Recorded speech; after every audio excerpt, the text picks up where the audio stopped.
Salam pemirsa, berjumpa lagi bersama saya dalam pembahasan buku Yesus Nama di Atas Segala Nama.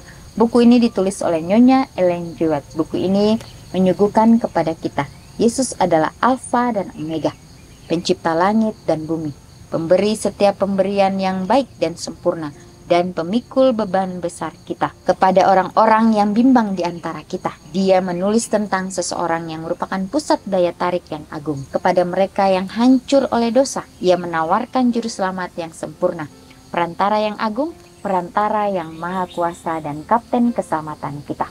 Inilah suatu pengharapan bagi kita, bahwa Tuhan selalu ada untuk kita.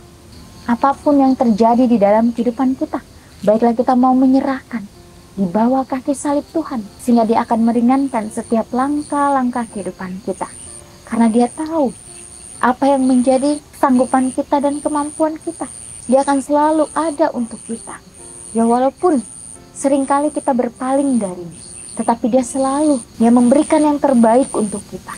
Dia selalu memanggil kita. Oleh sebab itu, baiklah kita mau untuk diajar. Kita mau untuk dilatih setiap harinya, untuk menjadi orang-orang yang mempertahankan akan kebenaran firman Tuhan. Dan pada saat ini kembali lagi, saya mengundang akan seluruh anggota keluarga dan saudara-saudara semua dapat berkumpul bersama-sama. Kita akan mempelajari nasihat firman Tuhan pada saat ini, dan biarlah rencana-rencana indah Tuhan itu akan menjadi bagian masing-masing kita. Kita akan masuk ke dalam judulnya, Korban yang Hampir Mati. Ayatnya terdapat di dalam Wahyu 5 ayat 12. Anak domba yang disembeli itu layak untuk menerima kuasa dan kekayaan dan hikmat dan kekuatan dan hormat dan kemuliaan dan puji-pujian. Kristus adalah dasar dari seluruh tata cara Yahudi. Kematian Habel adalah akibat penolakan Kain untuk menerima rencana Tuhan. Di sekolah ketaatan untuk diselamatkan oleh darah Yesus Kristus yang dilambangkan dengan persembahan korban yang menunjuk kepada Kristus. Kain menolak penumpahan darah yang melambangkan darah Kristus untuk ditumpahkan bagi dunia. Seluruh upacara ini dipersiapkan oleh Tuhan, dan Kristus menjadi dasar dari keseluruhan sistem tersebut.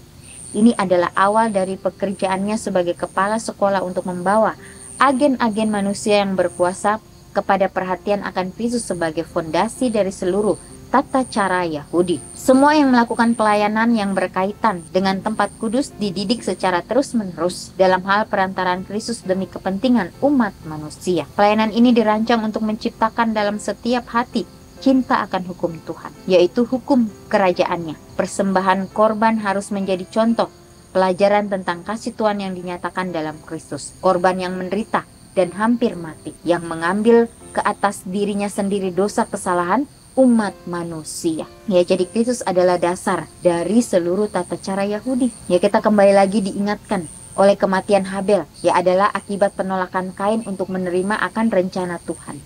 Ya, jadi di sekolah ketaatan untuk diselamatkan oleh darah Yesus Kristus yang dilambangkan dengan persembahan korban yang menunjuk kepada Kristus. Ya, Kain menolak penumpahan darah yang melambangkan darah Kristus untuk ditumpahkan bagi dunia. Ya, jadi bagaimana Kristus sudah mati untuk kita. Bagaimana dia adalah domba yang sesungguhnya. Dia datang ke dunia ini untuk menyatakan kepada dunia bahwa inilah kehidupan yang kekal itu yang harus kita jalani di dalam kehidupan kita. Ya, bagaimana Habel, dia mengikuti perintah Tuhan yang Tuhan sudah berikan kepadanya. Dia mempersembahkan akan darah anak domba yang tidak bercacat celah itu di hadapan Tuhan. Dan kakaknya Kain, dia tidak percaya dengan itu. Ya, sehingga akhirnya Kain membunuh adiknya sendiri, yaitu Habel. Ya, inilah dunia yang penuh dengan dosa. Kita tidak tahu apa yang akan terjadi di dalam kehidupan kita. Tapi bagaimana di sini kita diajarkan untuk menuruti apa yang Tuhan sudah perintahkan di dalam kehidupan kita. Walaupun nyawa kita yang menjadi taruhannya. Tapi kita harus tahu bahwa Tuhan sudah mempertaruhkan dirinya untuk manusia yang berdosa ini. Dia rela mati untuk kita. Di dalam kehidupannya, perjalanan imannya itu tidak mudah. Banyak tantangan yang dihadapi, tetapi dia terus bertahan karena dia mempunyai misi. Karena dia tahu misinya ini harus diselesaikan. Ya, sehingga kemenangan itu menjadi bagiannya. Semua yang melakukan pelayanan yang berkaitan dengan tempat kudus dididik secara terus-menerus dalam hal perantaraan Kristus demi kepentingan umat manusia. Ya, jadi kita terus dididik, ya kita terus diberikan pelajaran demi pelajaran supaya kita dapat mengerti akan misi Tuhan di atas dunia ini. Pelayanan ini dirancang untuk menciptakan dalam setiap hati cinta akan hukum Tuhan, yaitu hukum kerajaannya. Persembahan korban harus menjadi contoh pelajaran tentang kasih Tuhan yang dinyatakan dalam Kristus. Ya, korban yang menderita dan hampir mati, yang mengambil ke atas dirinya sendiri dosa kesalahan umat manusia. Tetapi kita dikuatkan. Ya, bagaimana Tuhan kita yang sudah mengorbankan dirinya, yang sudah mati di atas kayu salib. Akhirnya dia bangkit dengan penuh kemenangan. Dia bangkit supaya kita umat-umat manusia yang berdosa ini percaya bahwa inilah Tuhan. Tuhan yang maha kuasa yang memberikan kita satu pengharapan yang pasti. Dia bangkit, dia menguatkan murid-muridnya. Dia mencurahkan Roh Kudusnya ke atas murid-muridnya sehingga murid-muridnya dapat menyampaikan kabar keselamatan itu kepada setiap orang. Mereka menyampaikan itu dengan penuh keberanian. Mereka menyampaikan itu dengan penuh kepastian bahwa Tuhan akan selalu memimpin mereka. Walaupun nyawa mereka menjadi taruhannya, tapi mereka terus maju di dalam kebenaran firman Tuhan. Karena mereka sudah mengerti, karena mereka sudah menerima misi Yesus. Inilah ya satu kekuatan bagi kita. Apapun yang terjadi, baiklah kita hadapi itu dengan meminta akan tuntunan kuasa Tuhan. Dalam perenungan tema besar keselamatan ini kita melihat karya Kristus bukan hanya karunia roh yang dijanjikan, tetapi sifat dan karakter dari pengorbanan dan perantaraan ini adalah juga pokok-pokok yang harus menciptakan di dalam hati kita gagasan-gagasan hukum Tuhan yang ditinggikan, dikuduskan, dan agung yang dituntunannya berlaku atas setiap umat manusia. Pelanggaran terhadap hukum Tuhan itu dalam tindakan kecil, memakan buah terlarang, membawa akibat kepada umat manusia dan bumi atas ketidaktaatan terhadap hukum suci Tuhan. Sifat akibat tersebut harus selalu membuat setiap laki-laki dan perempuan takut untuk melakukan tindakan sekecil apapun dalam ketidaktaatan terhadap tuntutan Tuhan. Ya, kita tahu bersama ya bahwa nenek moyang kita Adam dan Hawa, ya bagaimana mereka diuji hanya tentang soal makanan. Ya, mereka sudah memetik buah terlarang itu. Ya, dikatakan bahwa ini ya sekecil apapun tindakan itu sudah melanggar perintah Tuhan dalam ketidaktaatan terhadap tuntutan Tuhan. Ya, sehingga mengakibatkan hal yang sungguh luar biasa di dalam kehidupan kita. Ya, jadi kita harus berpikir terlebih dahulu sebelum melakukan segala sesuatunya, meminta tuntunan Tuhan di dalam kehidupan kita. Ya, sehingga kita tidak salah mengambil langkah kehidupan kita. Ya, pelanggaran terhadap hukum itu dalam tindakan kecil, ya memakan buah terlarang, membawa akibat kepada umat manusia dan bumi atas ketidaktaatan terhadap hukum suci Tuhan. Ya, jadi tindakan apapun yang kita ingin lakukan di dalam kehidupan kita, kita terlebih dahulu doakan itu.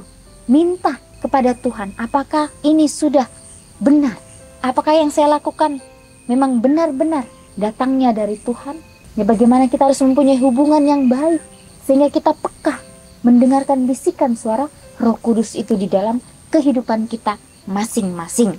Harus ada pemahaman yang jelas tentang apa yang merupakan dosa dan kita harus menghindari tindakan sekecil apapun untuk melewati batas-batas dari ketaatan kepada ketidaktaatan. Ya, jadi harus ada pemahaman yang jelas ya tentang apa yang merupakan dosa dan kita harus menghindari tindakan sekecil apapun untuk melewati batas-batas dari ketaatan kepada ketidaktaatan ini. Jadi kita harus berhati-hati. Kita harus meminta akan tuntunan Tuhan di dalam kehidupan kita masing-masing. Tuhan ingin agar setiap anggota ciptaannya memahami karya besar anak Tuhan yang tak terbatas dalam memberikan hidupnya demi keselamatan dunia. Lihatlah betapa besar kasih yang dikaruniakan Bapa kepada kita, sehingga kita disebut anak-anak Tuhan. Oleh karena itu dunia tidak mengenal kita karena dunia tidak mengenal Dia. Di dalam 1 Yohanes 3 ayat 1. Jadi kita jangan takut dengan kita berbeda sendiri oleh karena kita mempertahankan firman Tuhan.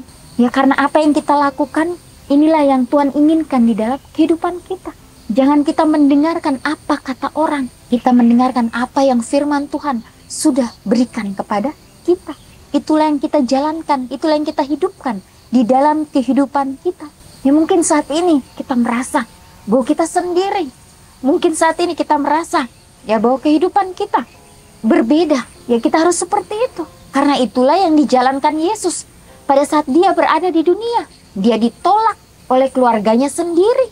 Ya tapi dia mempunyai suatu kepastian. Ya bahwa Bapaknya yang di surga selalu ada untuknya. Memberikan dia kekuatan. Ya walaupun di awalnya penuh dengan tantangan yang dihadapi. Dia menghadapi itu oleh karena dia tahu bahwa inilah yang harus dia lakukan untuk kita manusia yang berdosa. Walaupun dia sudah merasakan kesakitan yang luar biasa. Tetapi di akhir daripada hidup Yesus, dia mengatakan, Bapa, ampunilah mereka. Karena mereka tidak tahu apa yang mereka perbuat. Ya itulah suatu hal yang luar biasa yang Yesus sudah berikan untuk kita. Ya kalau kita mempelajari bagaimana tentang pengorbanan Yesus, ya saya pun merasa terharu. Ya melihat apa yang sudah Yesus lakukan untuk kita. Apakah kita hanya merasa terharu saja? Tidak seperti itu. Pada saat kita merasakan itu dalam kehidupan kita, kita mau mengambil bagian dalam pekerjaan Tuhan. Ya dikatakan bahwa di sini, lihatlah betapa besar kasih yang dikaruniakan Bapa kepada kita. Ya sehingga kita disebut anak-anak Tuhan. Oleh karena itu dunia tidak mengenal dia. Ya inilah bagaimana Tuhan kembali lagi memberikan kita suatu kekuatan. Ya bahwa ya dunia tidak mengenal dia. Oleh karena orang-orang itu sudah dibutakan oleh berbagai macam hal-hal duniawi. Ya sehingga mereka terbuai dengan semuanya itu. Oleh sebab itu kita harus berhati-hati. Ya karena si jahat terus memberikan serangannya kepada kita. Jadi si jahat tidak akan pernah menyerah. Dia akan terus membuat rencana-rencananya untuk membawa kita manusia ini ke dalam kenyamanan sementara yang dia berikan. Oleh sebab itu baiklah kita meminta akan tuntunan Tuhan supaya kita dapat memilih sesuai dengan kehendak Tuhan. Renungkan lebih dalam. Apakah pengorbanan Yesus membuat saya takut berbuat dosa? Ya baiklah kita meminta akan tuntunan Tuhan. Ya sehingga apapun yang kita lakukan, kita meminta terlebih dahulu tuntunan Tuhan di dalam kehidupan kita. Inilah nasihat firman Tuhan pada saat ini. Biarlah komitmen demi komitmen yang kita sudah buat atau kita sudah ambil, kita doakan itu di dalam kehidupan kita. Dan kita dapat mempraktekkan dalam kehidupan kita dengan tuntunan Tuhan. Dia akan memberikan kita kesanggupan dan kekuatan. Inilah yang menjadi nasihat firman Tuhan pada saat ini. Kita akan berjumpa lagi di kesempatan yang berikutnya dan Tuhan memberkati.